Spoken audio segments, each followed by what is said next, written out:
getting a look again at Catalanati, who had 6 saves in the opener against Fordham in a 4-0 loss. But Marist trying to pick up their first win of the season as we are underway with the Red Foxes going from right to left and immediately on the attack. That's Gigi Swice with a deflected effort, but that's exactly what you wanted from Marist to start. Yeah, quick start right off the gates, pushing the offense. Good look, but it was blocked. And looking how Marist are setting up here a little bit, it's almost modified a bit of a 4-back with 1 pivot, and then you spread the midfield wide, and then just the lone forward and Gabby Tirado, a sophomore from Cheshire, Connecticut. But I love the urgency straight from kickoff. You're speaking about how Marist, at times and really last season, it was struggling not only to create scoring chances, but to put them away. They scored a grand total of 9 goals last year, but already 3 on the bounce against maybe better competition, so that's a good sign for head coach Nicole Pacapelli. Yeah, and what you could really notice is that they are playing the younger college students more, bringing in a lot more freshmen and giving them a lot more time. Yeah, that's big, especially for the fact that you look at about 1 week from today, you're going to be playing your first conference game against Iona, so 3 points at stake, and an Iona team that's kind of been there and around the postseason picture is a chance now. Cross deflected away. That was Ella Bryan with the service, but it's going to be a corner to come here from Marist. I really, really like the way that they're pushing to start this game. They know what they need to do. They start this season 0-3. They really need to get a win in the books. As Toronto will take this set piece at an assist in the 2-1 loss to Colgate a week ago. Ball towards a penalty spot, overshoots the intended mark of Sofia DiGioia. Marist able to settle things down again. An absolutely picturesque Thursday afternoon. You can't really ask for much better. It's not actually all that hot out in the grand scheme of things when usually at this time of the year you're expecting 1 to 2 drinks break over the course of a 90 minutes. But today teams will be perfectly satisfied with it. Great tracking back on the opposite side of the field, and Marist will go home with Riley Benito, who I mentioned the lone change into the starting 11 for Marist, but has played in 2 matches of the 3 this year.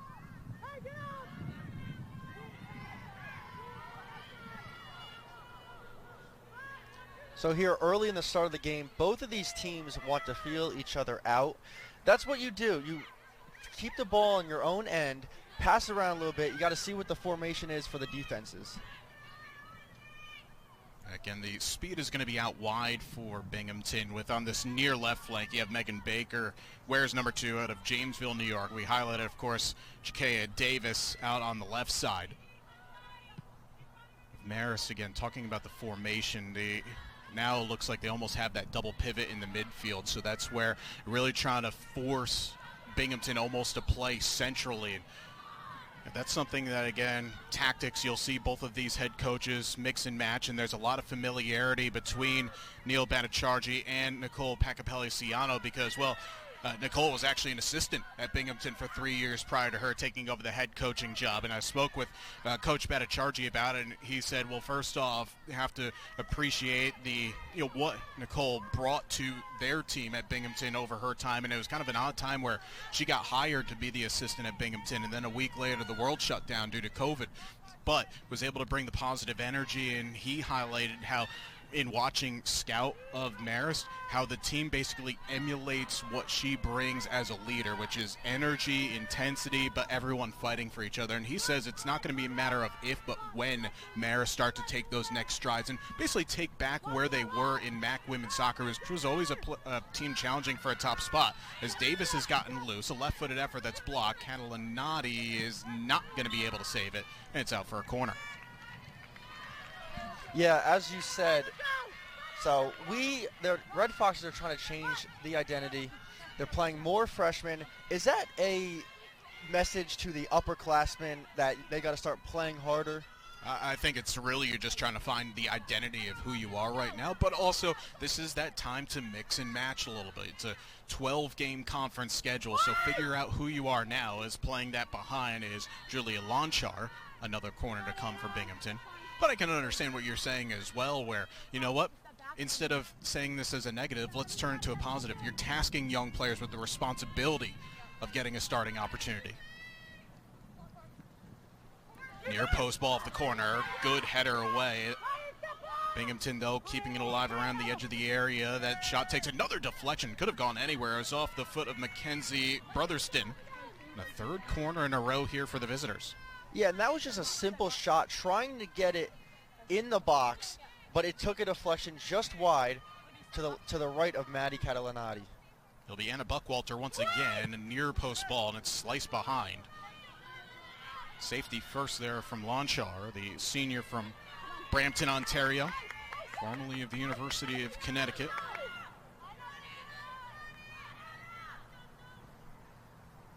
Almost becoming corner kick practice here for the Bearcats. Another near post ball. Lonchar once again.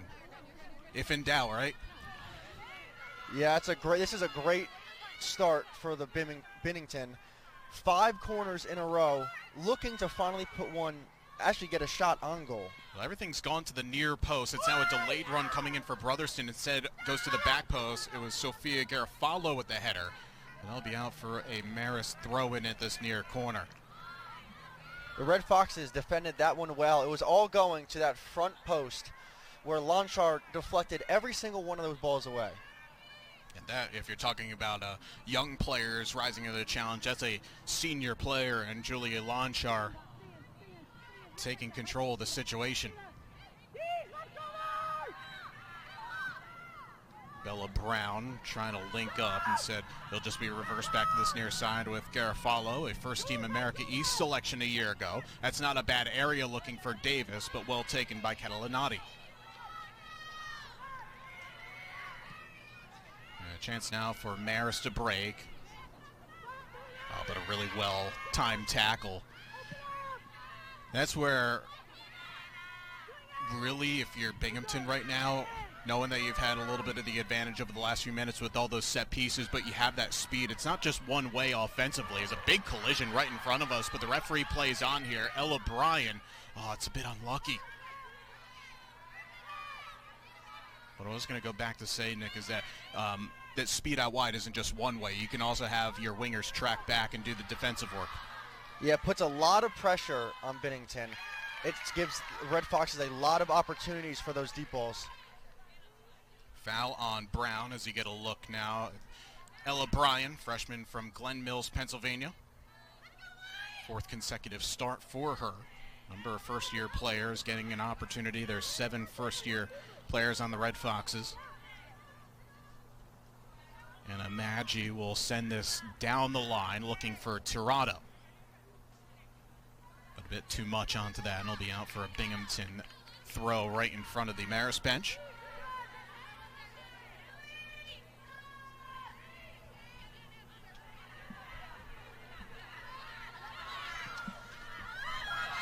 That's a dangerous back pass and well read there by Catalanati. Just able to scramble it to safety, but still Marist not fully out of it just yet.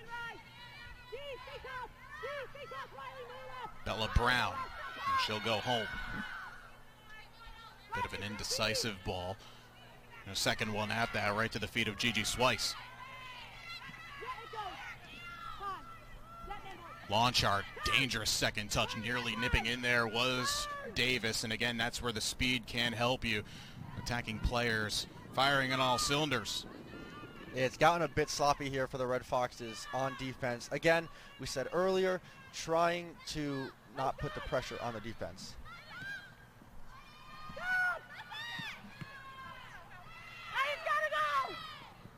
A good recovery there by Lonchar. Ball into the area, but again, Binghamton able to get to those seconds. Sent into the box, looking for Baker. Goes down slightly. A couple of yells from this near side, but the referee waving that one away.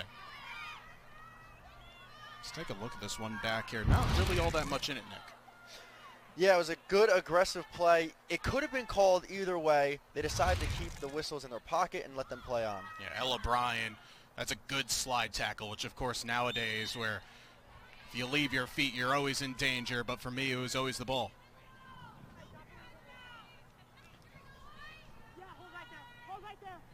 A chance now for Binghamton to send bodies forward here. Instead, they'll just play short and quick.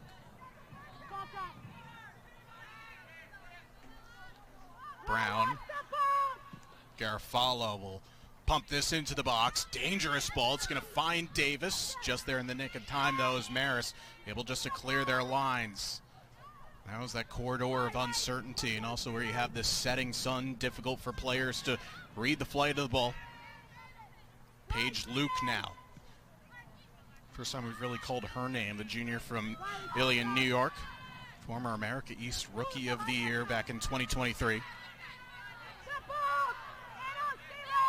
Binghamton is really pushing that left side on the Marist defense, really trying to get it to Davis. And again, another ball over the top, that time intended for Luke, but it's gobbled up by Catalanati. Yeah, haven't really seen the overloads yet for Davis, because in talking with their head coach, that was a poor pass by Catalanati.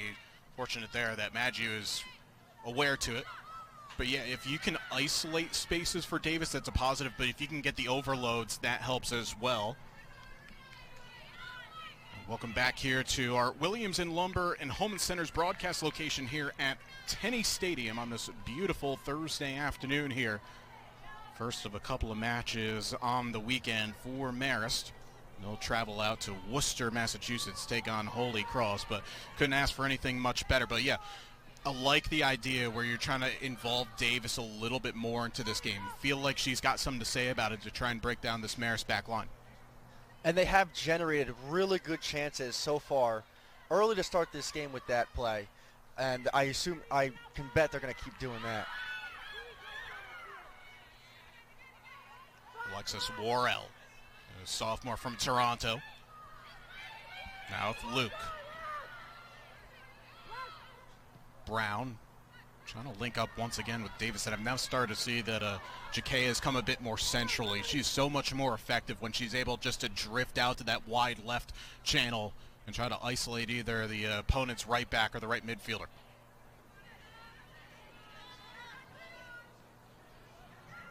And you have to wonder, Nick, is that something that could be one of those where you're trying to force things a little bit too much, or could that be a tactical change to bring in Davis a bit more centrally?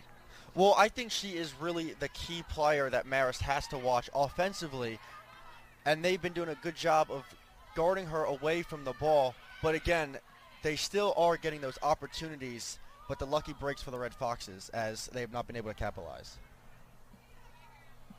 All three shot attempts thus far coming from the visiting Bearcats. Marist does have one corner, but the Binghamton's 5, as they had a sequence of 5 consecutive around the 5th minute. As Ella Bryan once again trying to serve it into the box.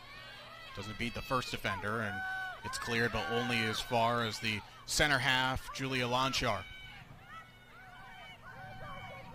Now Benito out wide. But a heavy touch. Now Davis, a chance for her. Jersey definitely got tugged back. The referee's having to think about it with Luke, and that's good refereeing right there. There was a foul. He tried to see if there was an advantage, but brought it back. Yeah, and I like those styles of play. Just let them play. If it starts getting a little too much, then you start calling them. But it is really early in the game, and players are not a fan of all the whistles that happen during a game. Off the set pieces, this lump in the direction of Luke, but once again, Lonchar, an in-between bounce there. Eventually it's scrambled away.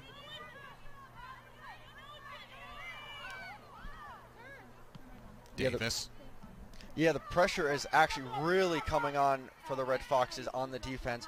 As I noted earlier, do not put as much pressure on the defense. Well, they need to start generating some offense. A dangerous ball in the box for Worrell, and that's a brave take there from Catalanati. Yeah, and those hurt right in the ribs. A shoulder to the ribs. She a little shaking up. As we'll see a replay, a high bounce. She goes all for it is Catalanati, and she secures the ball.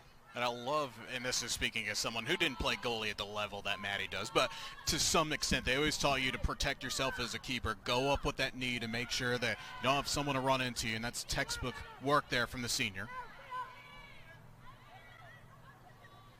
And those bounces off this artificial surface here, it's so difficult to try and judge. There's Brown trying to play it to the feet.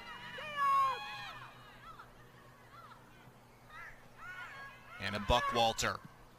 5 times last year, America East Rookie of the Week. Not a bad area looking for Luke, but the header flashes wide. We can see now the identity of what Binghamton are trying to do here. This is, in talking with Coach Bhattacharjee in the build-up to this, he was really stressing about just limiting those small mistakes and trying to put the onus upon themselves to force mistakes out of others. He was speaking about how in America East play, 80 or 85 minutes of their league matches, teams are so even that there's not going to be that many open moments or where team's going to be heavily on top. But if you can have the small mistakes be minimized on your end and magnify them for the opposite end, it's going to be good times. As right now players down on both sides of the field, it was a contest for a ball in the opposite wing.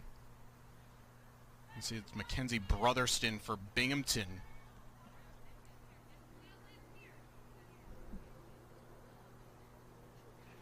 And that would be the number 17, Sophia DeGioia, and holding her left knee.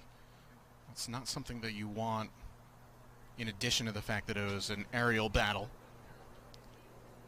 I thought what I saw is somebody got stepped on. I think DeGioia got stepped on right in the knee, as we have a replay coming up right now. Just trying to clear it away. They both are in the air, and the legs, both of their legs get tangled up with each other. Yeah, great job by our crew taking that one in, as now both head coaches are going to take the walk across the field as the athletic trainers continue to work on the players. Mackenzie Brotherston for Binghamton back onto her feet. The freshman from Lenoka Harbor, New Jersey, in all-state honors. Serious signs of concern right now for Sophia DeGioia, but now getting help back to her feet. Take another look at this. Yeah, it really was a 1v1 jump for the ball. Trying to see where they could have collided. I think it's right when they landed. The body landed right on DeGioia, and I think that's where the injury occurred. It's a positive thing, though, to see her being able to walk off under her own power. You have to imagine, though, that head coach Nicole Pacapelli Ciano might be looking to perhaps make a change. Now, this is not on the men's side for college soccer, where you're only allowed 6 substitution windows. You are still allowed unlimited subs in each half, though, of course, if you come out in the first half in collegiate women's soccer, you stay out for the rest of the half. I haven't quite seen anybody take the bib off yet and make their way onto the field, so this leads me to say that maybe Sophia might be in a little bit of a better position where we think she is.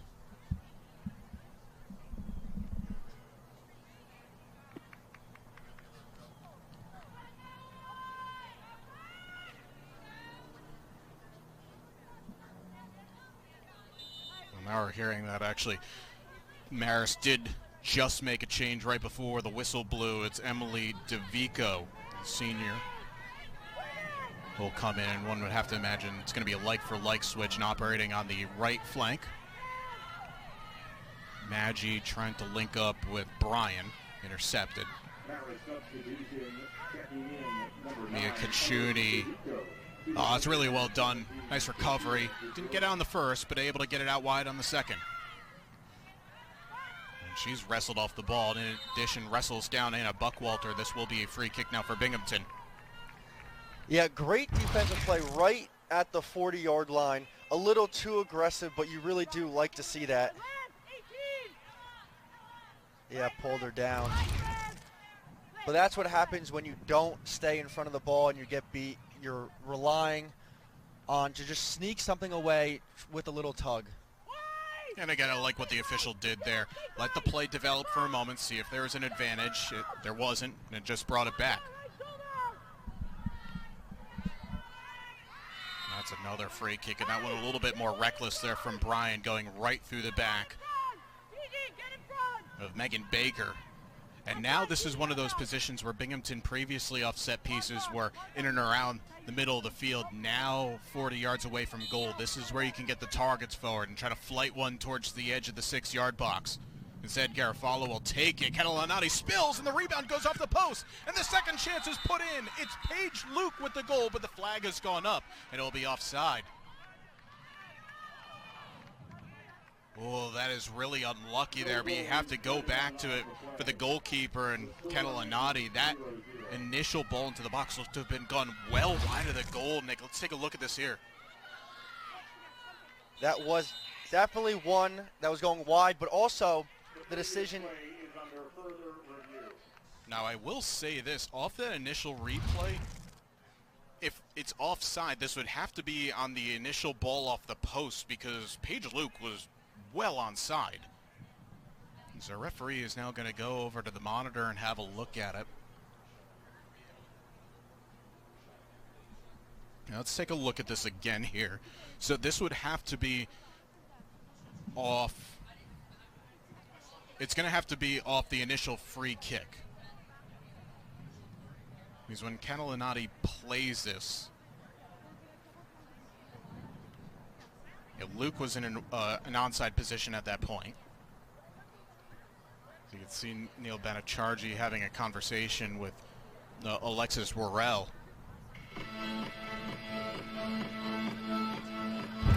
Alright, so here we go again here. Everyone is onside so far. Now that is a questionable call from what the replay angle we have.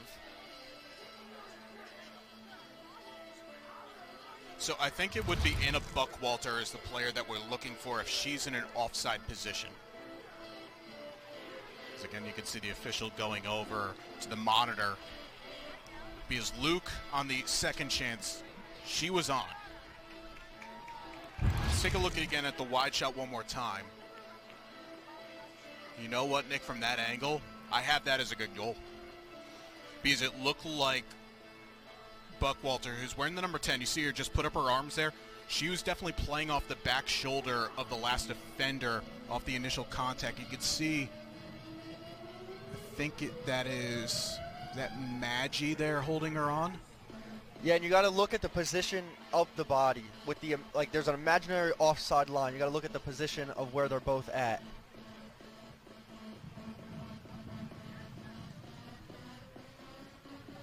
It's just the question now, is it clear and obvious to overturn the call? Because the assistant on this near side had the flag up immediately. This official now has been looking at this play for the better part of 3 minutes or so. It's tight. I would probably be seeing this as a good goal. Yeah, and again, as you said, going back from what the call is, and the original call was offside, is there enough to overturn that? Maddie Catalanati had the opportunity to catch it, and it happens. It just slips out of your hands, and the ball was there. That's a tough one because I was saying for Catalanati, the initial ball into the box was well off the mark. That was going to go 5 yards wide of the post. Ended up spilling it right into Anna Buckwalter. And the referee is going to stick with the original call of offside. Now, I'll be curious to hear later on if we do get access to the on-field decision. Is it call confirmed or call stands? Because that's always going to be the telltale sign. If it's call stands, that means that, well, you have to go with the original call. If it's confirmed, then that does mean that there was an angle that the referee saw to keep the player, or at that time saw that the player was offside. Yeah, and that definitely should be a wake-up call for the Red Foxes. Getting a little sloppy and getting those bad calls against them. You got to keep your hands down, play with your feet. Yeah, I think that's a big one there because that's now, 4 free kicks in the midfield, but in areas where you could pump balls into the box, look for those second phases. It's not always going to be so much that first initial contact, the first header. It's going to be those knockdowns or anything scrambling in the area.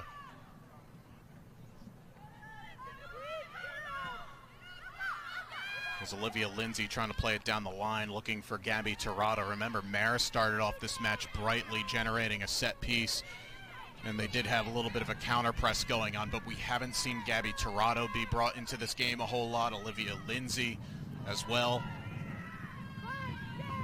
Yeah, and those plays that Binghamton has, when you're in the offensive zone for a long time, that really wears you out. Paige Luke. Again, could have been her goal that was wiped off the board. Davis trying to split a pair of defenders. Luke once again. Paige Luke, who missed a large part of last season due to injury. Missed all games after the main contest in league play on September 22nd. The year before that, in 2023, she was the America East Rookie of the Year. That's consecutive years that Binghamton have won that award because Anna Buckwalter got it last year. As Tirado tried to hold that up for Lindsay. In a great step by Anna Maggi, and she went down the line, out wide, looking for the ball, but they didn't look at her, and there was no defense really near her. It's a bit wasteful as it goes all the way back to Rebecca Kessler.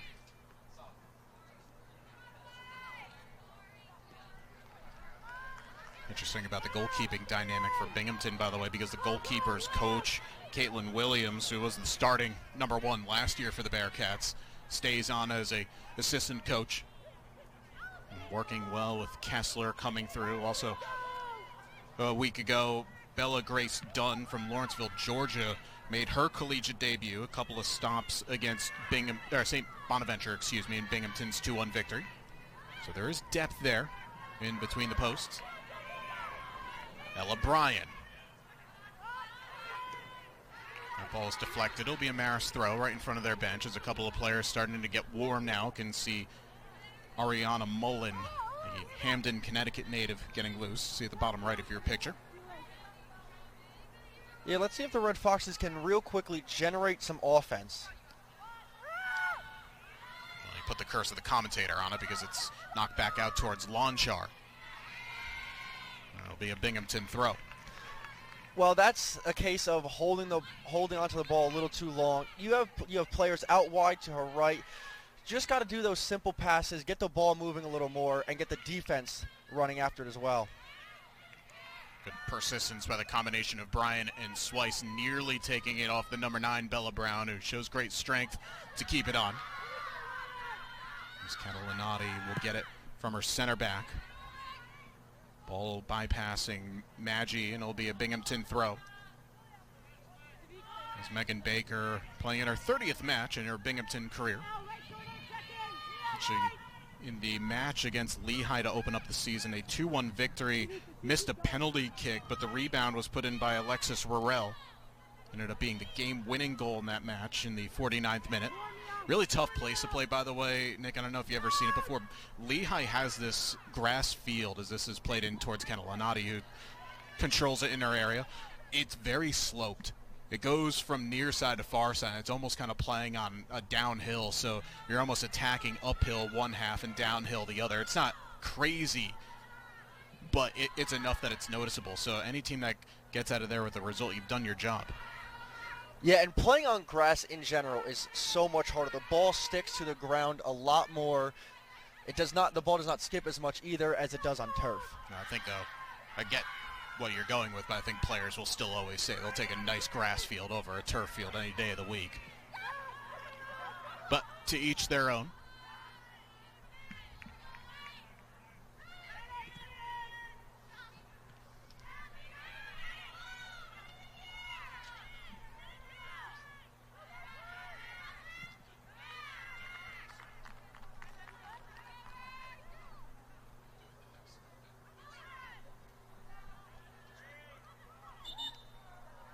At WMC Health Orthopedics, we reach higher so you can too. From robotic joint replacement to advanced sports medicine, our expert team helps you move beyond pain. Schedule your appointment today, close to home, at WMC Health Orthopedics, where painless is possible. Contact WMCHealth.org. Oh, it's a lovely little 1-2, a chance now for Davis. It's a great sliding challenge, though. Really well timed in the back line by Kelsey Peduto. Otherwise, Ja'Kay Davis is in. Yeah, that was a really good sliding tackle to keep the ball away from Ja'Kay Davis. Excuse me, that was not Peduto. My apologies. That was Emily DeVico. DeVico in that right back position. She doesn't get that one right. That's probably going to be a penalty. And again, as you mentioned earlier, Marist are living on the edge right now. One Binghamton goal wiped off the board due to an offside on Anna Buckwalter. Maggie, that's a decent area looking for Tirado. Keep her off of her line. Clears it away. It's going to be an offside, though, on Luke, as the assistant once again had the eyes, and Paige cannot believe it. Yeah, multiple collisions happening there. Going back to the goalie, Gabby Tirado ran into her trying to block the ball that she kicked away.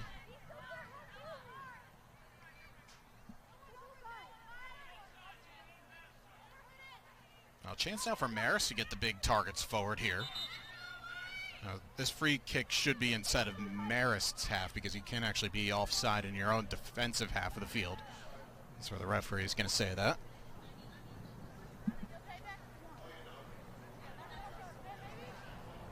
Based on the positioning here, I want to see if they go short, dribble up a little bit, and then launch one in, but she might just send it all the way as she actually backs up now about 7 yards. Lonchar towards the edge of the 18. Swice able to get it out wide. With Olivia Lindsay. Down the line, this ball should stay on. There's no one attacking that near post, and it's comfortable for Kessler. Yeah, really good opportunity. It was there, but nobody in the box. The goaltender was all by herself.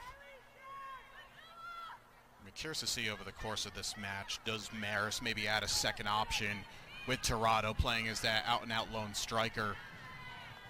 I know the way that Marist have set up tactically over the course of this first half, when Marist are possessing inside their own third, 2, 3, 4 players will play that bit of a counter press, but Tirado's been doing a lot of hard running with no end product. Ball again punched away by Catalanati. It's brave goalkeeping. The referee will bring this back for a foul on Davis.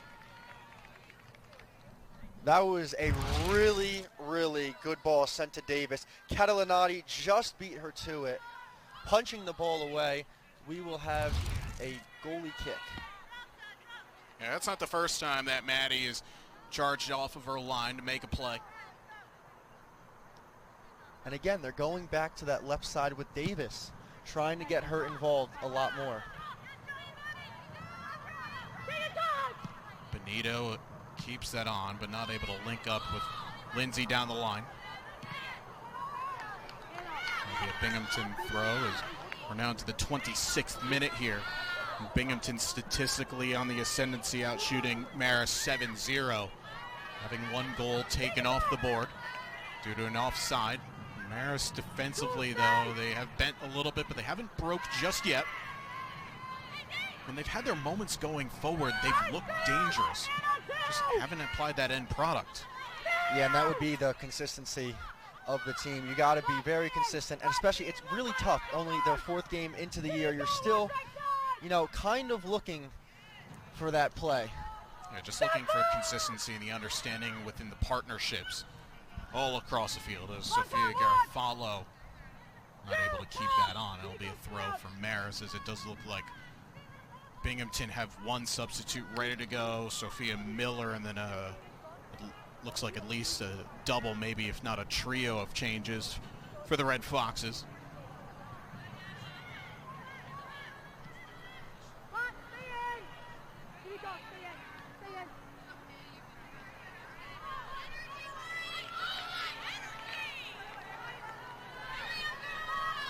And Maggie playing in her 53rd match for Marist. Probably one of the more experienced players in terms of just total matches played. Olivia Lindsay also playing in her 53rd, but then you're looking at players in the 30s in terms of total matches, and that's why you talked about how many young players are having an impact in this early non-conference season. Nice turn by Luke. Megan Baker with a couple of players inside the area, but the cross was deflected and cleared away. I think she was looking for a handball as well. She was looking at the official with her hands up. And some of the Binghamton fans below us as well having a bit of a go at the center referee. You have to have the ball go out of play for there to be a look.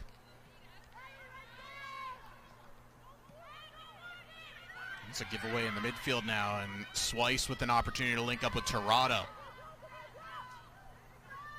And see, again, this is what I was talking about. There's just no second runner with Tirado. She's having to do a lot of the hard miles. That's a heavy tackle, and it'll be a free kick to come now for Marist. And this is where you can get the big bodies forward.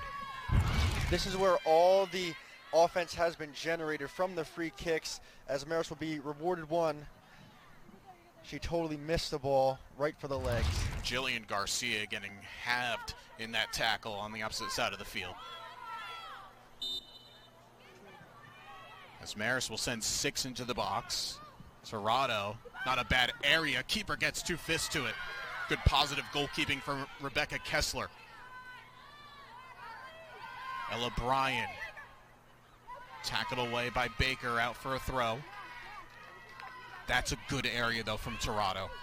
Yeah, that was great ball placement. Great everything there, just couldn't get the goal. The goalkeeper beat her to it. Yeah, it's difficult for a goalkeeper when you haven't had a whole lot to do, then all of a sudden you get called into clearing away a cross and one in a good area, but Kessler showing confidence. That ball did stay on. Cross, though, not on the same direction that Lindsay would have liked, and Davis, that's lovely footwork, and now Jakea can pick apart a pass. And a Buckwalter will keep it on just and skips past Maji. Buckwalter. Back with Davis. She's got another option. Goes that way. Alea Blanco out wide. And you have to say, Nick, that's really unfortunate because it was a nice transition opportunity for the visitors. Yeah, a really, really good ball. Got it to the sideline. She just barely kept it in. A great move by Davis. They could not capitalize on probably one of the best looks of the day. Yeah, best free-flowing look of the match by a long stretch, and you can understand why the Binghamton staff are so high on Jakea Davis's technical ability. Sophomore from Mississauga, Ontario. Someone that is not afraid of attacking players, whether it's centrally or out wide. This Ariana Mullen does well to keep her balance and find a player out wide. That pass from Jillian Garcia intercepted. Still could be on those. Garcia able to win it back. Number 12, Garcia. and number 5, Sophia Miller. Number 2, Marist complete the full switch. Just about able to, but Davis, good recovery, wins it back off the feet of DeVico. There's a litany of changes that came on during that last whistle. One of those players that we highlighted in the open, Isabella Siebert, now onto the field, wears 29. A really lovely finish in the game against NJIT that leveled it at 2 right before halftime. This is where she can make her mark here. Yeah, really, really important for her, especially coming right off the bench. She's got the energy that these other players don't really have. And the other change would be the number 24 of Sophia Dorsey into the game. 2 changes as well for Binghamton. Sophia Miller, who wears 5, and Sam Allen wears the number 12. Paige Luke and Megan Baker, the ones that come off. Lindsay Kachuni off for Marist.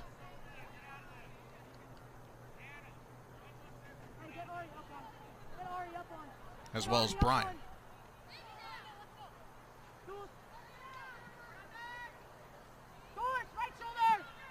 This is Sophia Miller, played 6 matches last year, now her 4th this season. Throw to come for Binghamton. Sam Allen didn't see the field at all in her first season, but has played in every match coming off the bench this year. For a Binghamton team that finished 3rd in America East 1 season ago, projected co-favorites in the league, as Davis able to get it back to the edge of the box for Blanco with an effort, but held by Catalanati. Another really good offensive chance. Again, the ball touches the foot of Davis. She's the one who is generating the offense for Bennington. So Lea Blanco with the effort, grad student from Spain. Played at NAIA level, the University of the Cumberlands in Kentucky. 25 career assists. That's not too bad return on investment right there. Now an opportunity at the Division I level.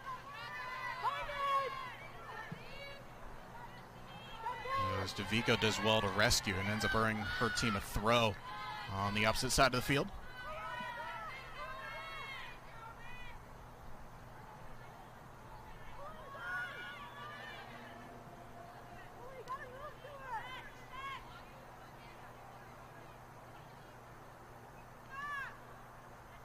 Pops straight up in the air for Miller, but not able to win it. Marist nearly able to link up inside the area. Now a chance here for the visitors to break. Davis kind of dropped in a little bit, so just a 1-on-3 at the moment. Good hold-up work, and now Buckwalter to go forward. 2-3 players into the box here for the visitors. That ball tackled away. That's really good defensive work. As it comes back now to Garofalo. That ball on target. Oh, as you said at the Open, right? You don't win without shooting, and you can't win the lottery without buying a ticket. But probably Garofalo would have wanted to do a little better from that sort of distance. As now Ali Victoriano comes on, the first year from East Setauket, New York. Yeah, well, that's a pat on the back for the Red Fox defense as they covered the ball, stayed in front of the ball very well. They were giving Binghamton nothing to shoot at and nowhere to pass. Good win, though, by Davis, flying over the defender. Trying to link up with Worrell. And another sub to come in for Binghamton. Isabella Martillo will check on, grad student from New Jersey. Coming in for Binghamton, Her 25th match with the team. Kind of a Martillo. injury-plagued career, missed all of the 21 season with an injury, just a couple of matches outside of that, but a pretty regular figure last year and playing in 17 games.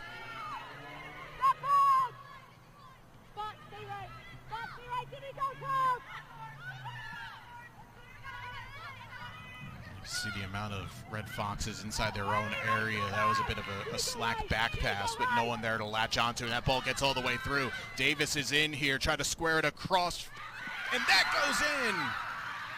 Ali Victoriano with her first goal, and Binghamton take the lead with under 10 minutes to play in the first.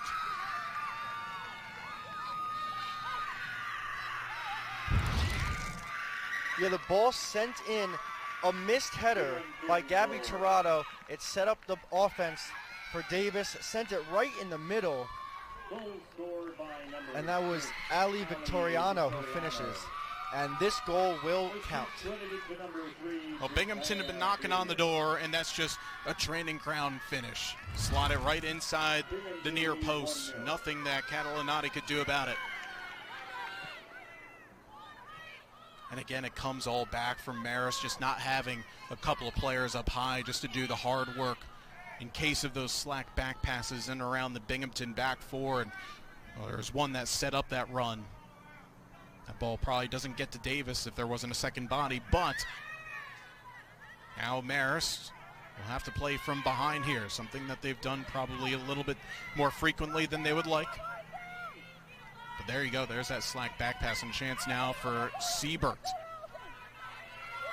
Mullen able to keep this on. Good response here from Marist. Well blocked down as Mullen not able to get that cross off. Sam Allen with the defensive work. Yeah, Mullen trying to center it. Great block. That was Ariana Mullen. You saw the goal scorer, Victoriano, the All-State honoree at Ward Melville High School. Multiple times All-County selection. And you have to feel for Binghamton, who have pretty much been on the ascendancy ever since about the 6th minute of this match. It has to feel good knowing that you put away your chances. That was something that our head coach, Neil Bhattacharjee, was really hoping for over the course of this match, be more clinical in front of goal. And while we'll say that they've had 11 shot attempts in this game, a lot of those were either deflected efforts or chances that you didn't really have too much of a high scoring probability, but that was a good chance and they put it away. Yeah, and those are the little those that make or break the entire game. One mistake by the Red Foxes lead to a Bennington goal, and those past two games that the Red Foxes had, they both lost by 1 goal. Good tackle from Alea Blanco. Now the goal scorer, Victoriano, trying to link up out wide, but it just wasn't there.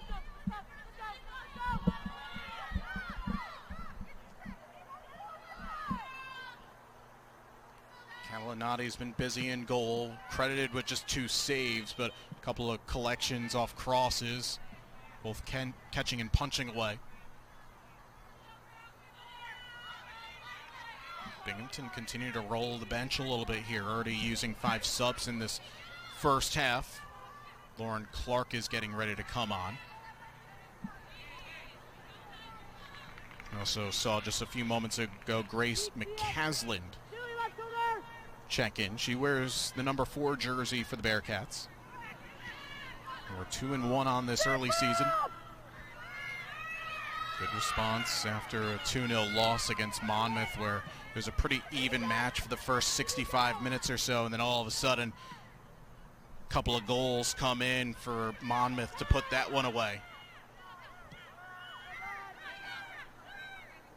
Marist trying to create something down the right flank, and this ball will find Gabby Torado in a bit of space. Has Mullen with her, also a short option. Torado just runs right into a defender. It's not so much the defending there by Allen on the tackle, but it's the combination of a couple of center backs just forcing Torado to go one way. That's just experienced defending by Binghamton. Yeah, and that's something that Marist does not do a lot, and that's why they have so much pressure on their defense. You're always looking at a 1v1 with each other.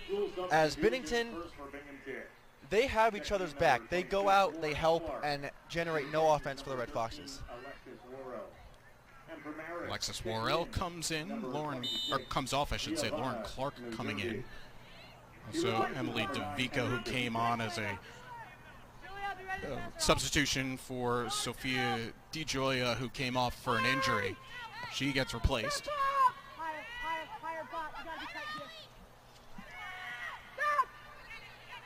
Good challenge by Swice. And it pops back out to this near side for Allen. Now Swice.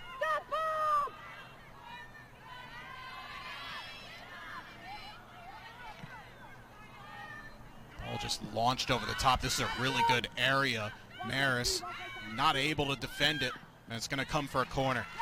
Have to say, though, for Julia Lonchar, there's not really much she could do with that. That ball is kind of just forcing her to twist and turn in every direction. Yeah, and really with that there, especially with the bounce on the turf field, just stay in front of the player, and you will be good. You can see the picture sometimes doesn't get told by the stats. Well, this one does. Binghamton out shooting Marist 11-0 here. And another corner to come. Already now a half dozen in this first half. The previous 5 came in a sequence of 5 in a row. And around the 10th minute, ball to the back post. Goes beyond the stretch of Sam Allen. This will stay on, though, for the goal scorer, Victoriano. Follow goes all the way back home now to Martillo. Well-weighted switch to Brotherston. Mackenzie Brotherston. Eli Blanco. And she finds some end product off of a service. Marist not going to allow that, though, as Maggie just clears it to safety. And really good job by Maggie to stay in front of the defender or stay in front of the ball. She tried a couple of times with the pump fakes trying to send it through the middle, but she just did not have a lane. It looks like Binghamton will have a bit of a long throw here. Sam Allen trotted over. Anna, you're tight. Not a bad one either, but doesn't beat the first defender. It's become a common part of the game now, Nick. You have to have someone that's got a long throw in him. Basically becomes a second option or a third option as a set-piece weapon. Yeah, and it really puts the pressure inside the box on the defense, because you don't know, well, the first, though, you don't know how far it's going, and second of all, it really does get to that middle part of the field. Marist can only put that behind for another corner for Binghamton as we come up on the final 3 minutes of this first half. One goal score from Ali Victoriano, the first of her career. Yeah, and if you're Marist here, you got to be thinking, oh man, not again, as they really want to try to clear this ball out a lot better than they did the last time when Bennington put up 5 corner kicks in the span of a minute. A minute and a half. Their back post ball, and off the first time volley, it goes wide, but a bit of a design set piece there. That was Sam Allen crashing 15 yards away from goal. Yeah, and Red Foxes were not looking at that back post. Nobody was back there. The ball was sent way over everybody and started ball watching where the Red Foxes, a great opportunity for Binghamton again, but missed the net.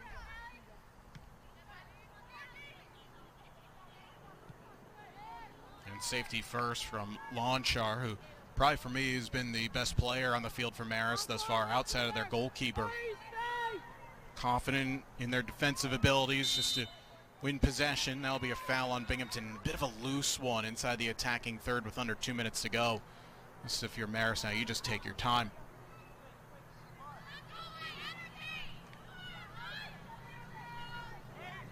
Yeah, the Red Foxes caught a bit of a break there. They cannot seem to get the ball out of the zone, and they get a foul to help them do it.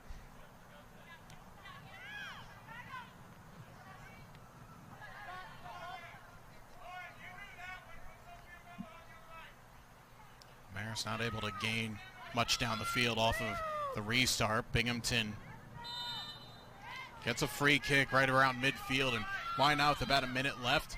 Get all the targets forward, see if you can get one right at the death. Yeah, and this is what's been working for them too. Getting the balls in the middle, creating those high danger opportunities, finding the loose ball that's sitting there. See if they can capitalize. 1 minute to play in the first half. Less than 1 minute to play in the first half. Marist able to clear the first ball towards the edge of the 18. Sam Allen. Garofalo, that's much better, into a good channel. Good recovery, though. Is that Benito? Yeah, it was Riley Benito able to knock that out. And actually, did she knock it off the Binghamton player? She did. So really good defending there from the sophomore, and that should probably be it for the first half.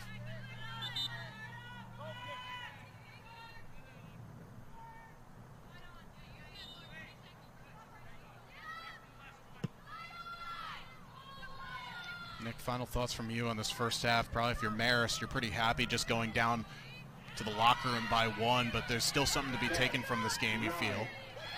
Yeah, they really got to start generating opportunities, and when they did bring their younger subs in, it did look a little bit cleaner, especially on the offensive side, gaining more chances.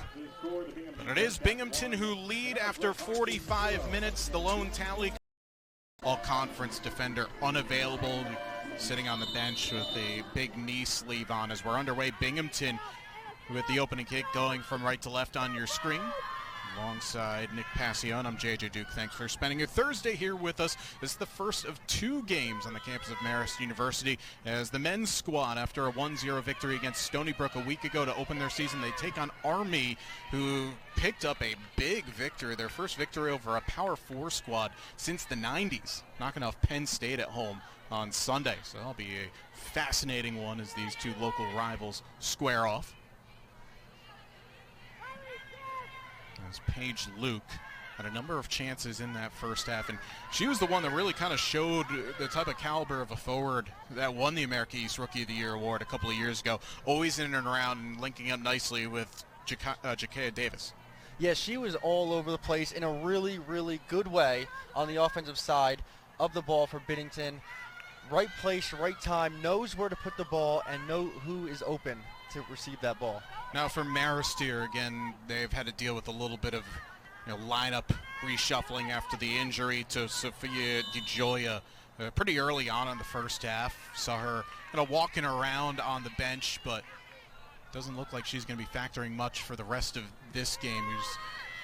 Now, if you're Marist, or you spoke about the young players, do you feel like head coach Nicole Pacapelli might be going to the bench a little bit earlier just to try and find inspiration going on the attack? Yeah, it's going to be a big problem not having her on the field. But you could also look at not putting too much pressure on those younger players and maybe getting some help, more help on the defensive side of the ball. Is Megan Baker able to turn nicely? She's got a pair of players inside the box, squares it across. Catalanati, though, right there, able to command her area. I have to say, Maddie Catalanati, while she's been tested often enough, can't really falter on the goal, and she's done her job in clearing away chance after chance. Yeah, she's looked really sharp this game. Besides that one goal that she let through where it bounced off of her hands and the ball was loose. It did come back offsides, though. Lucky break there for the Red Foxes. But again, it really all comes down to can't put too much pressure on the defense.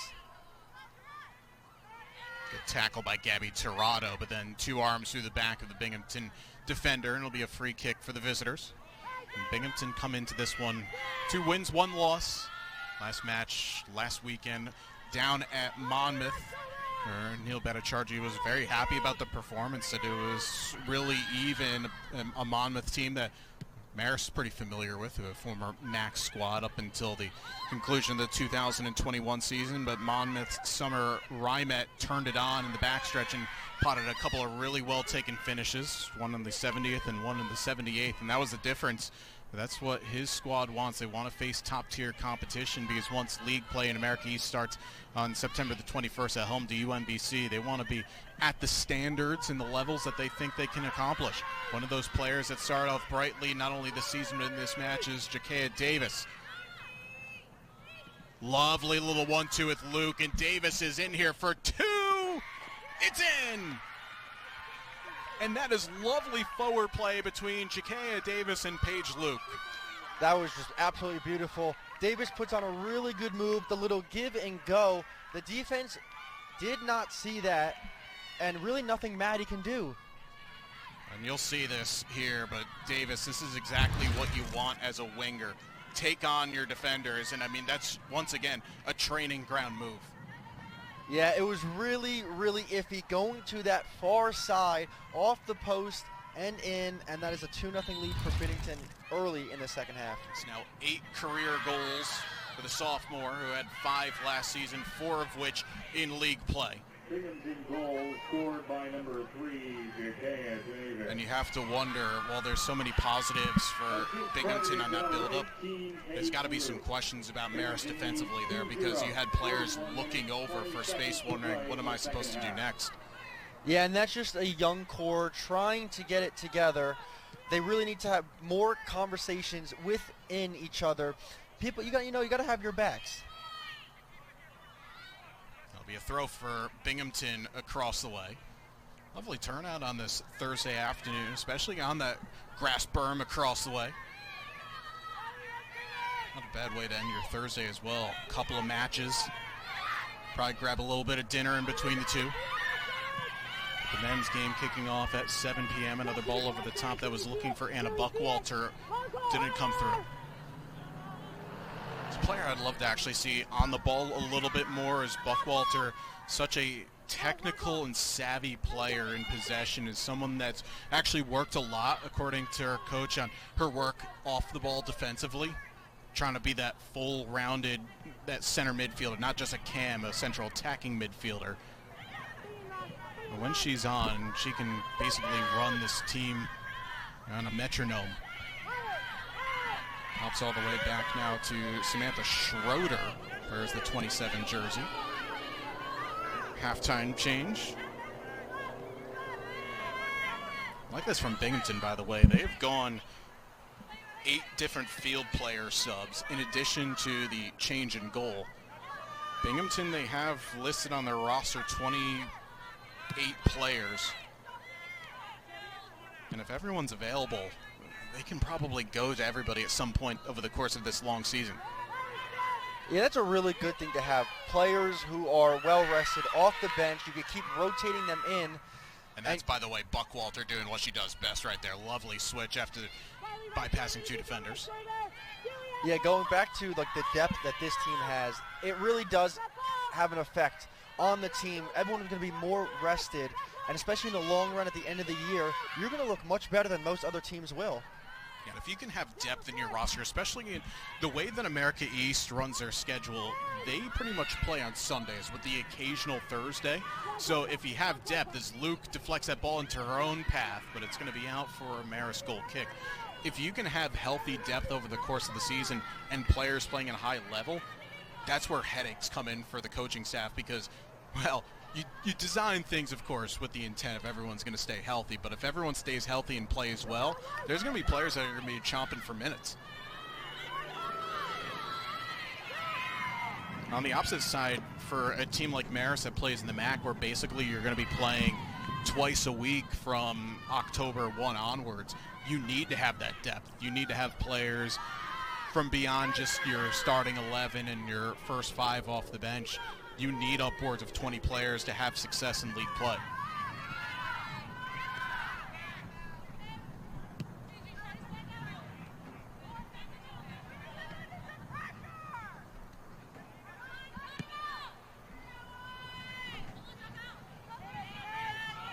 See now that Marist have pushed that back four block just a little bit higher up the field. And there's that second runner coming in with Olivia Lindsay along with Tirado.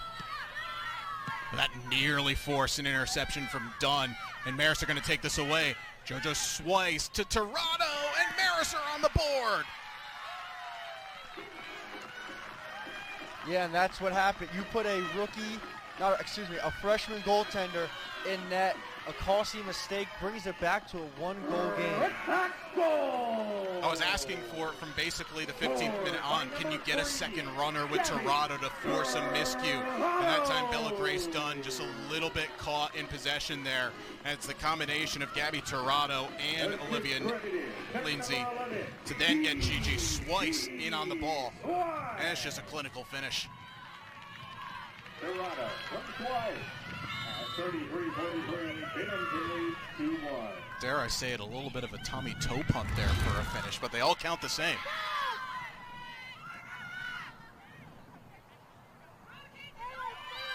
Nick, you have to say for Marist, I mean, it's a bit against the run of play because Binghamton were pretty comfortable in their possession, but that's the first real sight of goal for the Red Foxes, and they put it away. Yeah, that's a really, really lucky break. The freshman goaltender did not get the ball. And that's what you need as a young team who has struggled to score goals. As you said, last year they only scored a total of 9 goals. Those are the things you need. And as well as cleaning up on the defensive side, you're going to be in a lot of really close games. And by the way, for Gabby Tirado, that is her first career goal. Had a couple of assists last year in her first campaign, playing 17 matches. It's another young attacking duo, a sophomore and a first year in Swice. Let's see now if Marist kind of keep that same mentality of have that second runner coming in. I know it is, by the way, that Marist set up formationally, that you have just that one out-and-out striker, but have some of those disguised runs as there you go, Gabby Tirado, her first goal of the season. Marist as a team, their fourth. Had to catch Binghamton napping a little bit. Ball swept across the face of goal. It was intended for Davis. She's able to latch onto this.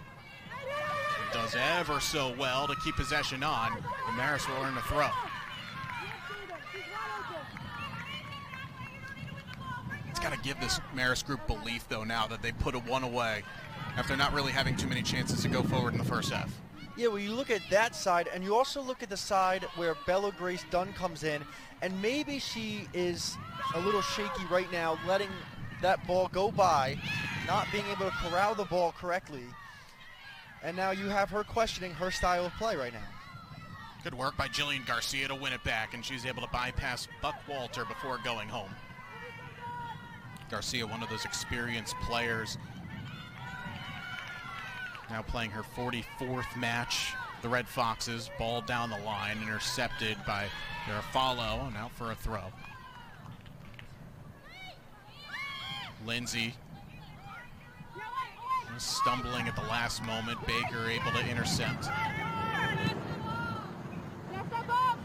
Also pushing that back four for Marist just up a little bit higher, forcing Binghamton to play direct. Those are those in-game adjustments. And also maybe a little desperation as well from Marist after trailing by one at the end of the half and then giving up a second goal so early.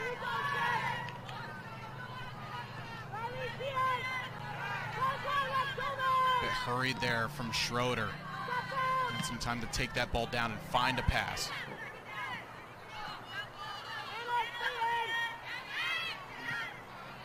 Davis. Again, this is what she loves to do, drive at defenders. Good recovery, though, by Swice and Co., and it's a free kick coming from Marist.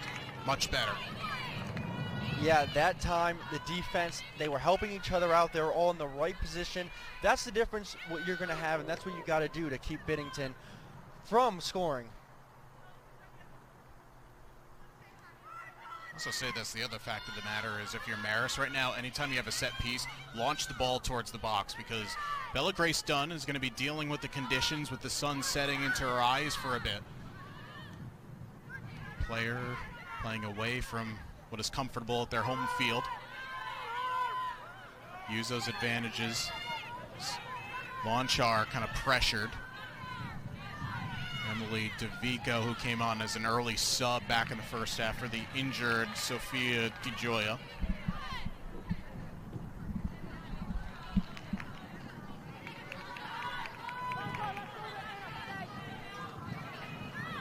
Davis trying to link up with Luke. Again, it was those two that combined for the second goal very early on in the second half for Binghamton.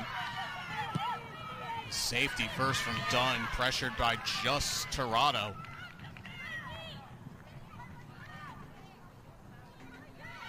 So these are these moments, Nick, when you go across the course of a 16 or 18 match season, not only opportunistic times, but also understand when momentum is on your side, how much that could play into you. And for Marist, it looked like down 2-0 a couple of minutes into this half that the mood deflated. And then you get a goal back. This is probably some of the best play that Marist have had over the course of the season. Well, soccer is all about momentum here, and that's the real reason why they come back in this game. They started out the second half really strong, getting their opportunities and finding themselves a little bit here. Well, there's just only a 4-minute gap between the goals, with Davis scoring the 49th and Tirado in the 53rd. There's the belief in Marist, a team at times when they're at home, they can get some success. I think if nothing else, if you're Coach Pacapelli, you've got to be happy for the fact that the team is going out and finishing off their chances. Of the 9 goals that Marist scored all of last year, which, by the way, which was 330th out of 339 in the country, getting these looks, putting them away, counter-pressing, they're doing it all a little bit differently against NJIT. There's a second chance goal. There is also a goal that comes purely from the run of play. A header from Colgate. That's, if you can show that you can be able to score and finish off your chances in a multitude of ways, that's where teams get a little bit more cautious in how they have to defend you, knowing that, oh, it's just not one direct way, ball over the top, or a team that lives off set pieces. Yeah, and they know that's a great tackle, by the way. They know themselves that they're not a big team, but they know they have to finish as well. They don't get a lot of chances, and that's why finishing is so important. Oh, it's a key intervention there from Garofalo because it looked like Marist had something building. You can see the confidence really starting to rise now as Ariana Mullen will check in. Returning number 12, Ari Mullen. It was Slice that linked up with Tirado, just wasn't able to get it off to Mia Kachuni, the first year from Montreal, Quebec.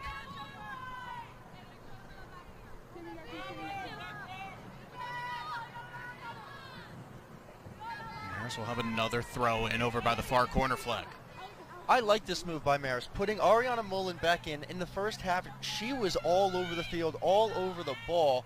She looked really good out there. It didn't register a shot. In fact, Marist, their first shot was the one that Tirado put away.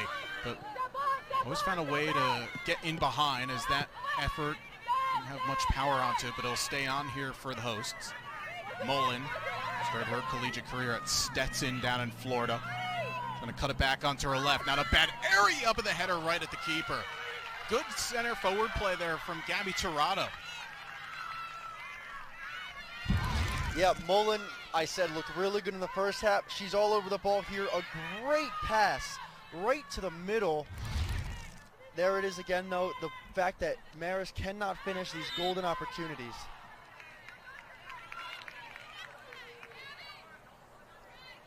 Free kick coming for the visitors. Past the hour mark here. Binghamton scored in the 49th minute, a little 1-2 between Paige Luke and Jakea Davis, seeing Davis net her third goal of the season, but Marist 4 minutes later getting themselves on the board. And now just a team that's really starting to build back into this game and feeling that they could take something from it.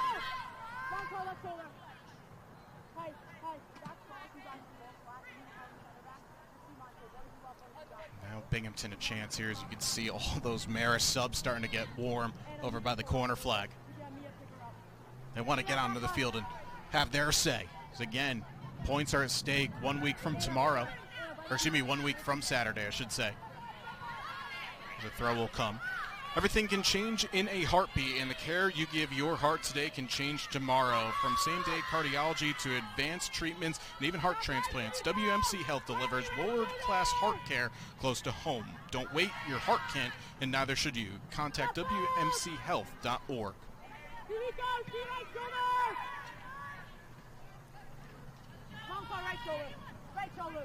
Couple players in the box to aim for. Stays, though, with Bella Brown. Now Alexis Worrell. Garofalo. Big switch to this near side. Schroeder. Well, that could have been dangerous there for a second as Samantha Schroeder was open with no one around her. You have to wonder, though, in that situation, if you're Garofalo, take a touch and then deliver. Yeah, she tried to do a little too much. Mullen was actually off balance, tracking backwards, didn't find the ball. A very, very lucky break for the Red Foxes as they get their own kick. That's not necessarily me saying it was a bad ball. It's actually a really decent ball. I think take another touch and then you could really whip one across the face of goal where you had the likes of Paige Luke waiting. Brown. Pass, though, cut out. Here's Mullen. Good closing down. Nearly winning that back was DeVico. Tell you what, not the situation that Emily would have probably thought, how she would have come into the match so early on with the injury to DeGioia, but she's put a good account of herself today. Been very active down this right side. Yeah, she's the senior defenseman, so she knows what she's doing. She's got the ability to track down that ball. And again, done pressure there. Boy, that's the thing as a goalkeeper. You think over the course of your first 45 minutes, not playing, how do you get yourself in the right frame of mind to come in? And first couple of times she's had the ball at her feet, there's Gabby Tirado basically right in front of her. Sometimes if you're in doubt, just play it long. First time. An interception, but a little bit wasteful with that chance as Tirado had hardly started her run forward. Well, that's kind of the common place now, Nick, where it's 1 and 2 touch. Ball's got to be off your foot. Yeah, those quick passes are really what gets the defense moving and tiring their legs out. That's why it's so important to play the possession game. And again, you can see Lindsay is asking for someone to come forward. It's a good delayed run, and Swice takes it away. Going to be deja vu all over again. It's Tirado. Just didn't get the power behind it. But you feel for Marist, it's really starting to come now. Really good look from Swice. Tirado missed it. She knew she missed it. Off of the end of her foot, a really good look for the Red Foxes. They're starting to generate something here. And I love the work that Olivia Lindsay is doing off the ball. The senior from Herkimer, New York, is asking for the rest of the team to match her energy as an upper-class player, but a slack pass finds the feet of Davis. Has a couple of short options with her, but Marist able to fend that chance away. Now can they break? They do. It's asking a lot there of Tirado.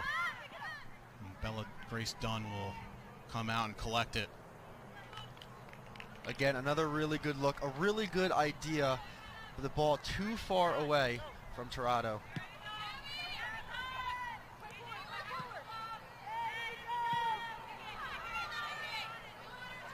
This time Binghamton are able to break the press. Davis, heavy touch, just cleared away. And you can see Delia Hahn getting ready to come on, the junior from South Carolina for Marist. Nelson Falvo, a bit too much on that. Mullen now. That ball stayed on. Really well done by Lindsay in a battle. And, ooh, the referee's going to bring this one back here. A foul on Lindsay.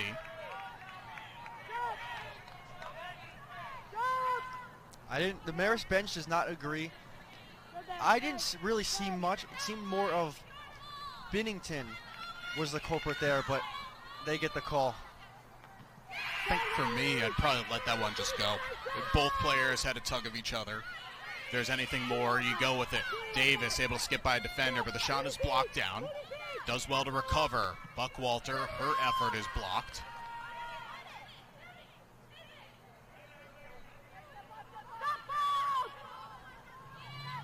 Laya Blanco.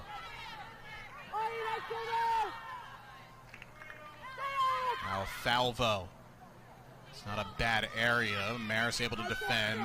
Worrell able to bring it down. Has an option short with Bella Brown. Reverses it out wide. Good move here from the visitors. Ball just a little bit behind Sophia Miller, and Marist does enough to scramble it away. Now the referee is going to bring it back for a foul on the sophomore forward for Binghamton. Julia Lonchar put her body on the line to save that shot on goal. Comes up a little slow, but Marist will have the break and get the ball.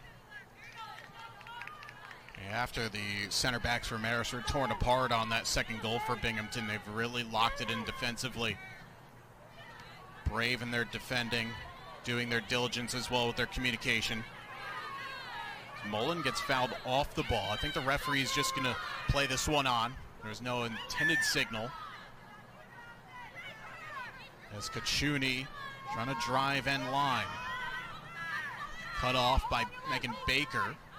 It'll be a throw for the Red Foxes.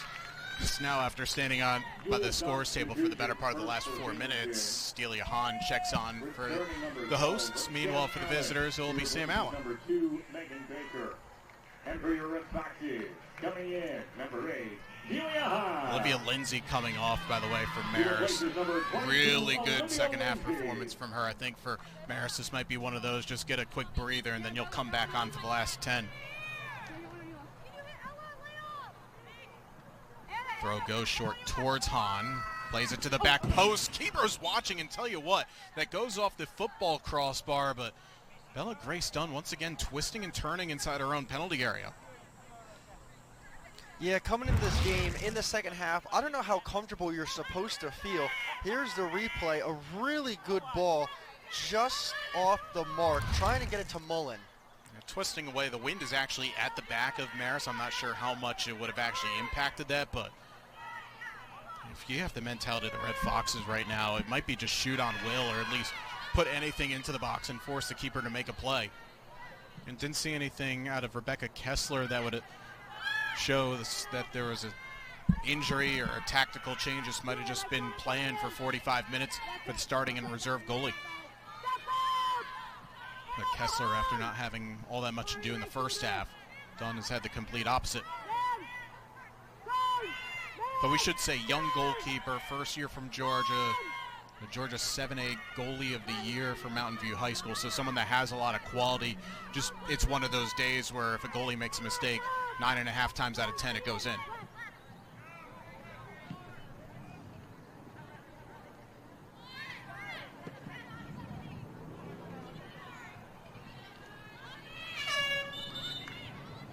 Sam Brett will come in for the first time. In for Binghamton 7, Sam Brett. She replaces number 3, Judea Davis.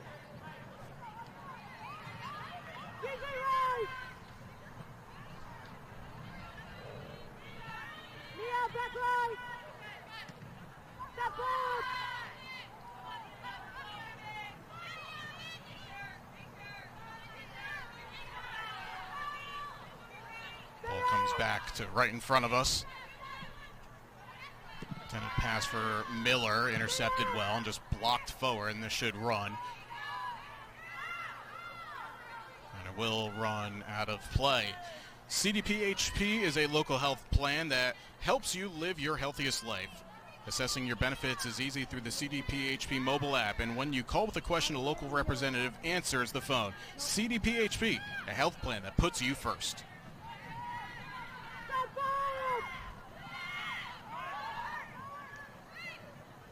That's a good little ball from Blanco and a chance for Binghamton to build.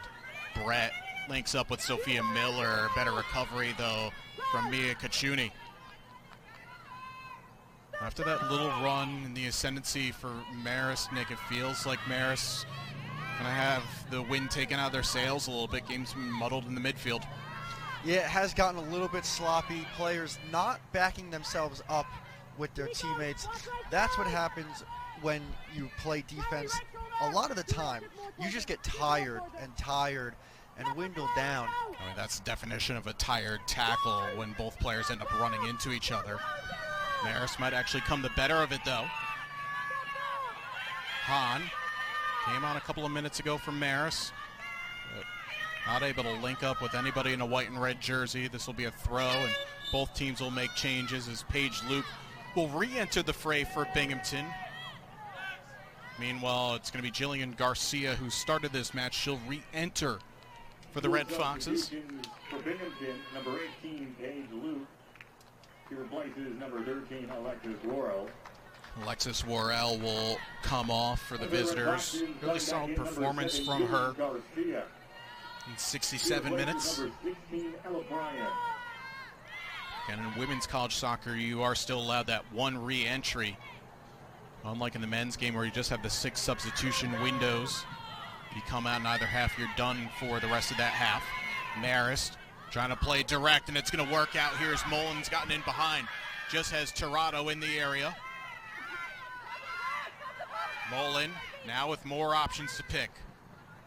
Can she go short? She cannot. Good defending from the visitors. It'll be a throw now for Binghamton. You feel like there's just some hesitancy from Mullen in that situation. Yeah, that was a really, really good look. Mullen really just couldn't get it into the middle of the box. Really good defense, really good ball handling skills, but the defense comes out on top there.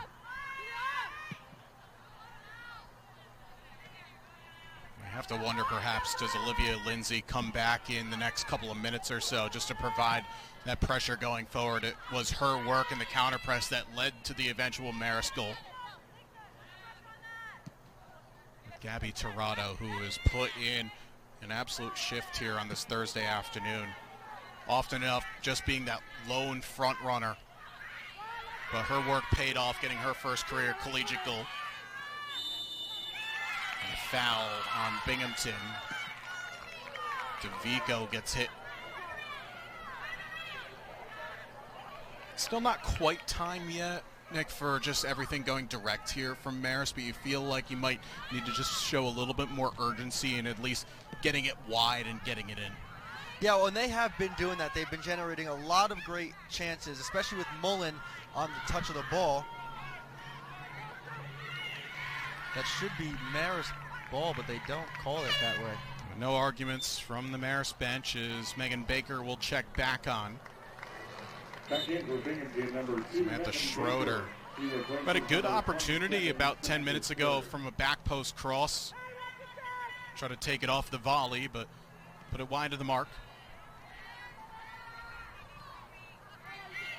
And it looks like for the first time in a while, a cloud has come over, giving us a bit of a reprieve.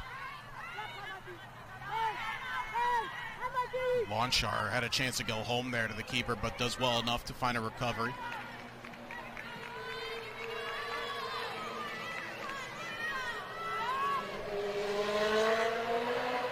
And if you're Nicole Pacapelli, I don't think you could really wait too much longer to bring Olivia Lindsay back on. She's been kind of the apex of that counter press.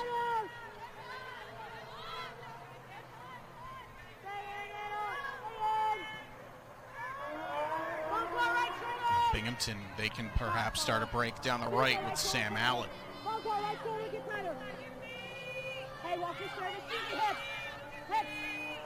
A good tackle, though.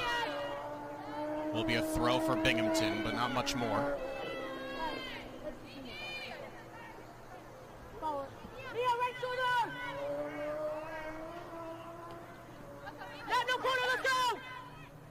Marist cannot save that. It's going to be a corner to come here for Binghamton, their 8th corner of the match, so their first of the second half. Yeah, well, this is really important for the Red Foxes here to not allow a good opportunity for Binghamton. It'll be Anna Buckwalter who will trot over and take it off of a set piece. You know she can provide a good dead ball with 3 assists last year. Plenty of targets to aim forward. Binghamton are looking for that third to put it away. A good header from Garofalo, or at least a good position from Garofalo, just not able to direct that on target. Those are the dangers of giving up set pieces late on in a match. As now Jakea Davis will come on. You see the clock stopping with 14:07 left to go. Anytime a team that's leading makes a sub with under 15 minutes left in the second half, the clock does stop. Who replaces Sam Brett. Alongside number 6, Ali Victoriano, who replaces number 12, Sam Allen.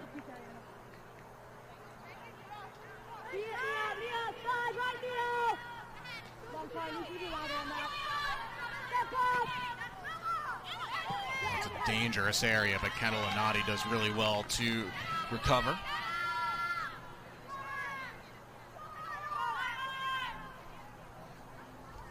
I like this here from Maddie. Just get everybody forward at this point. No real need to hang around and just play short out of the back. Just launch it forward, see if you can get something from there. Mullen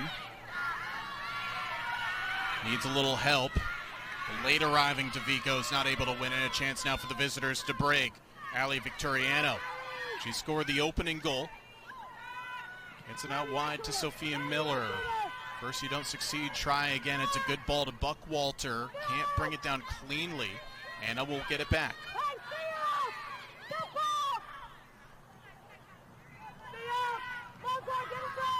Good composure there, and it comes to this near side again for Victoriano. Ball towards the edge of the box, taken down. Davis not able to get that pass from Luke. Now Binghamton really pressing for that third goal.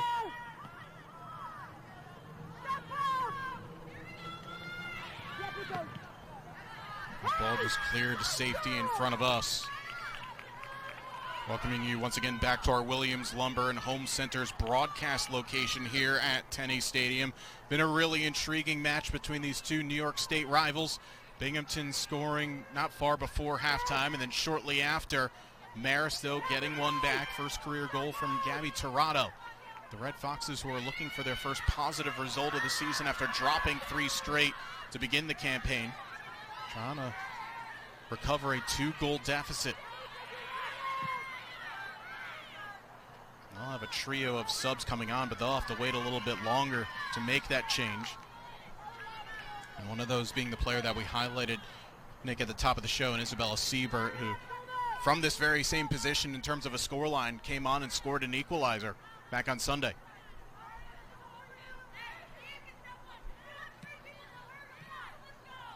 And now they can make those changes. Yeah, well, let's see with these changes coming in, let's see how these Red Foxes will try to generate their offense and who they'll try to generate it around.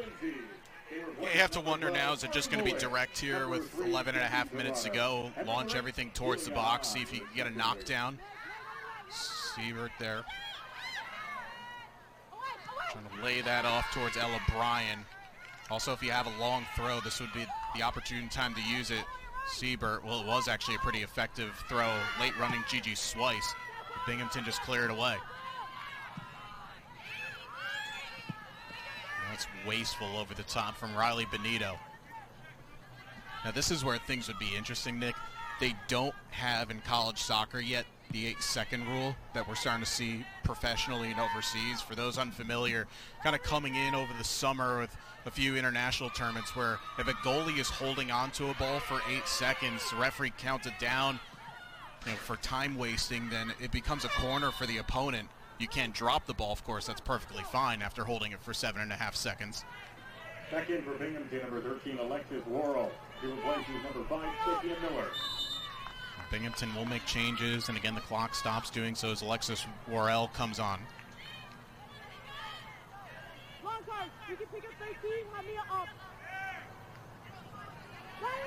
Victoriano wins it.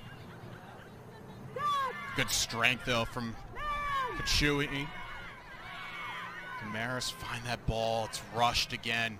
There's no one to aim for as Siebert was making that run away. Better tackle from Garcia.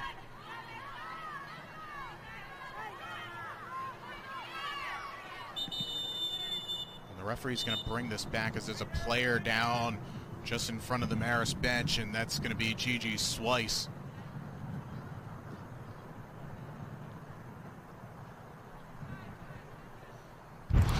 Yeah, it seems to be just a cramp as she was running after the ball. It's not one that's going to feel all that good after putting in the effort that she has had over the course of this match. Has not come out, in fact. Well, she's laughing it off, so it's good to see. You can imagine trying to get some of those gels on. The Marist are not going to wait around here. They are going to make a change. Now, Swice, I believe, would be eligible, though, to come back into the match because this was an injury substitution, even though she hasn't left the field anyways. This will be a drop ball for Marist.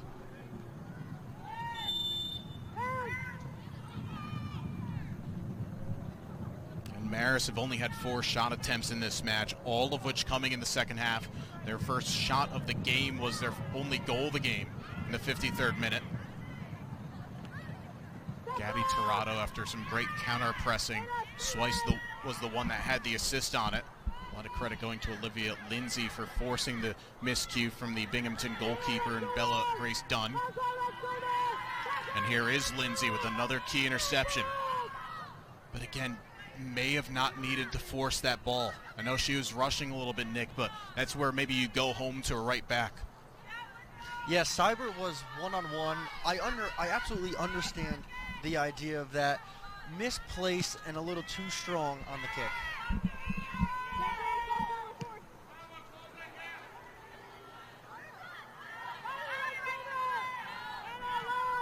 This is where you can get that counter press going here if you're Marist. With Siebert came in off the bench with about 15 minutes to go in the half.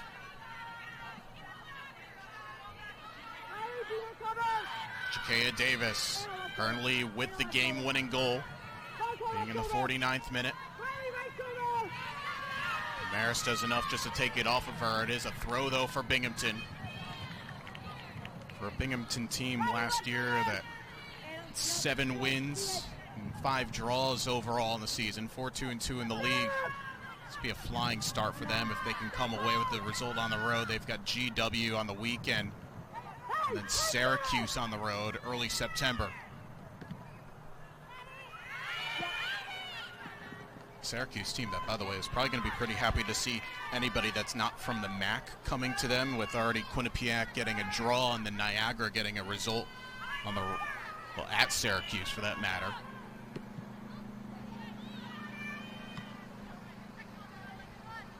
Lindsay able to flick that on. Just won at the last moment by Binghamton.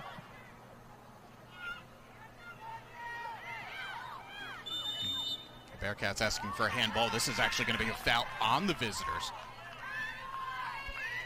I can honestly say I'm not really sure where that was for. That looked like a handball on Marist. But again, a chance here if you're Marist. Get the big targets forward. Just launch it into the box and see what happens.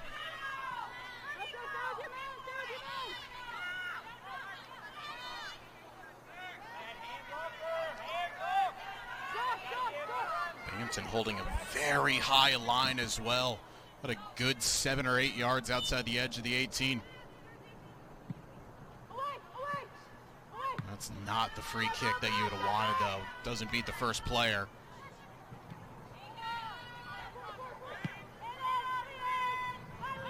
Good strong win by Launchar, helping that back forward. Ella Bryan, difficult hop to try and bring that ball down. DeVico gives it away, and now Paige Luke can storm forward here. But DeVico doing ever so well to try and win it back.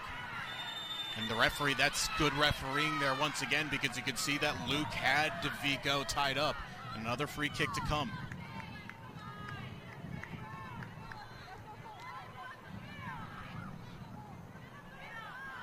Luke had the assist, a little 1-2 with Davis. Currently the game winner right now. The Marist are trying to throw everything at their New York State rival to try and get something from this. Again, the free kick doesn't beat the first line of defense. And Luke doesn't have any help, so it'll be on her own.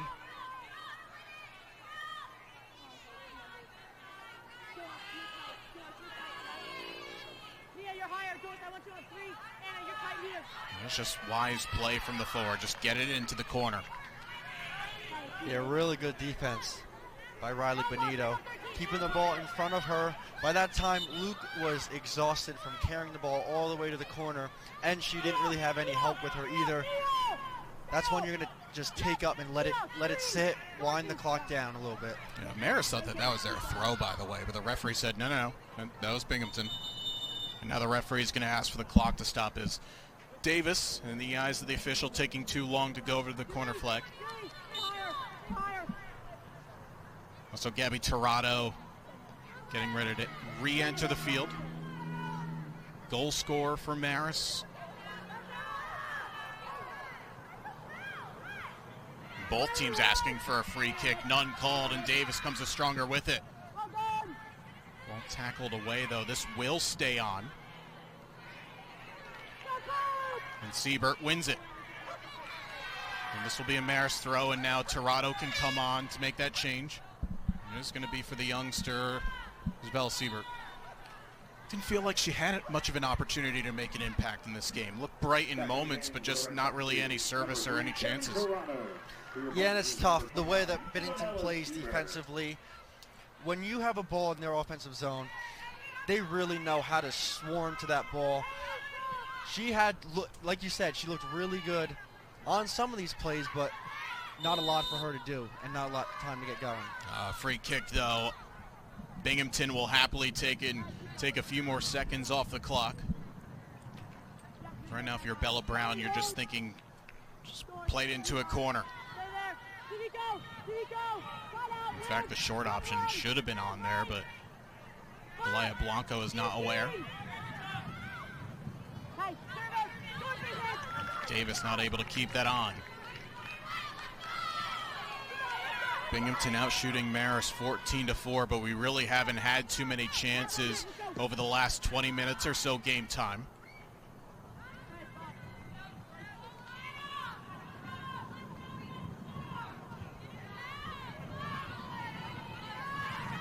Ali Victoriano scored her first career goal right before halftime. And taking the throw, you can see the Marist bench continuing to urge the players on. Something that you'll see often enough with this Red Foxes squad, just the continued resilience and effort being shown. So at times a little bit unlucky over the course of their first 4 matches not to get something from it. Could today change that. That ball played straight into the bench of the hosts, and another throw to come for Binghamton. And just as a reminder, at 7 p.m. tonight, the second of our 2 matches here at Tenney Stadium, it will be Army West Point to take on Marist in a local derby of sorts. 2 teams met up at West Point last year, with Marist coming away with a 1-0 victory. Marist opening their season last Thursday with a win at Stony Brook. Meanwhile, Army, after losing to another MAC rival, Fairfield, a week ago today, knocking off Penn State at home last weekend. So both teams will be coming in good confidence. We'll have that for you here on ESPN+.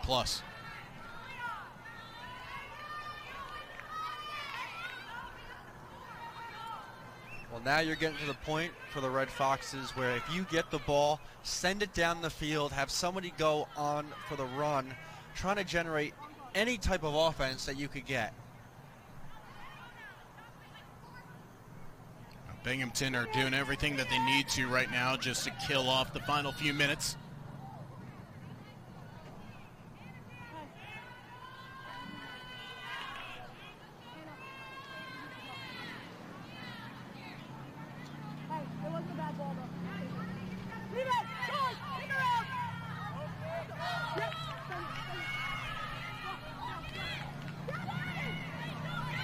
Now it's got to be going forward and quickly here for the Red Foxes. Getting toward Last Chance Saloon. Good strong header from Anna Buckwalter. That's where it hurts actually for Marist. Their goalkeeper, Catalanati, does not take goal kicks. Everybody was onside in that situation and slow to get to the seconds. And Binghamton will just play into the corner.